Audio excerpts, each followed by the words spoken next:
রাধে রাধে বন্ধুরা, welcome back to my new daily blog. তো আজকে আমি শেয়ার করব রথের দড়ি টানার সময় কি কি ঘটনা হয়েছিল এবং কতটা মজা করেছিলাম। তো রথের দিন বিকালবেলা আমরা সকলে মিলে চলে গিয়েছিলাম আমাদের গ্রামের যেখান থেকে রথ টানা হবে সেখানে। আর ওখানে গিয়ে দেখলাম রথটাকে খুব সুন্দর করে ফুল দিয়ে সাজানো হয়েছিল, আর সাথে কিন্তু হরিনামও শুরু হয়ে গিয়েছিল।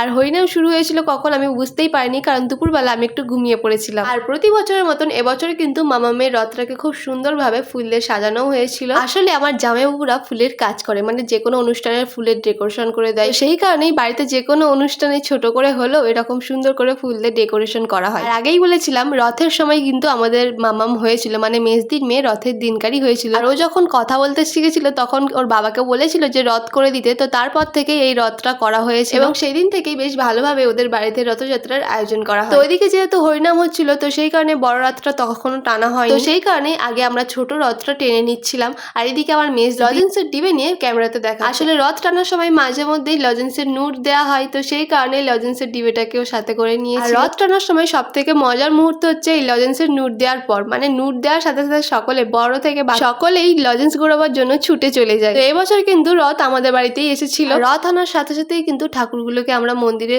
ঢুকিয়ে রাখছিলাম, কারণ আমাদের গ্রামের বড় রথটা টানবো সেই কারণে।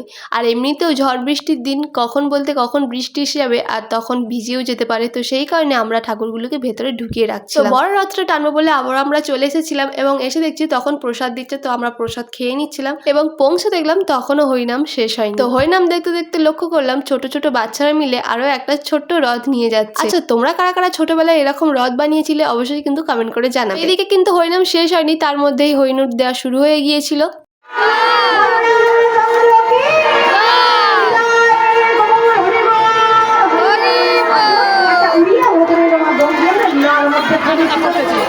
তো হরিনাম দেওয়ার কিছুক্ষণ পরেই কিন্তু বড় রথটা আবার টানা শুরু হয়ে গিয়েছিল, কিন্তু প্রথমের দিকে আমরা টানতে পারিনি, তাই আমরা মাঝ রাস্তা থেকে রথটা টেনেছিলাম। আর সত্যি বলতে এত পরিমাণে লোক হয়েছে কি বলবো, মানে রথ থেকে রথের দড়ি শেষ প্রান্তটা হচ্ছে কত দূরে গিয়েছে তোমরা একেবারে দেখলে বুঝতেই পারবে না। আমাদের রথটা কিন্তু অনেকটাই বড় আর কাঠের, তো যেই কারণে প্রচুর ভারী। আর আমাদের গ্রামের রথ কিন্তু প্রত্যেক বছরই নৈনান মোড় থেকে ঘুরিয়ে এনে আমাদের গ্রামের ICDS স্কুলের সামনে রাখা হয়। তবে এবছর যখন নৈনান মোড়ের রথটাকে ঘোরানো হলো তখন এত পরিমাণে ভিড় হয়ে গিয়েছিল আর চারিদিকে জ্যামও হয়ে গিয়েছিল। আর শুধু তাই নয়, নৈনান মোড়ে যেখানে কালী মন্দির রয়েছে ওই মন্দিরের সামনে কিন্তু করতাল নিয়ে নাচ গানও করা হয়। যেহেতু সন্ধ্যা হয়ে আসছিল তো সেই কারণে আমরা ছিলাম না।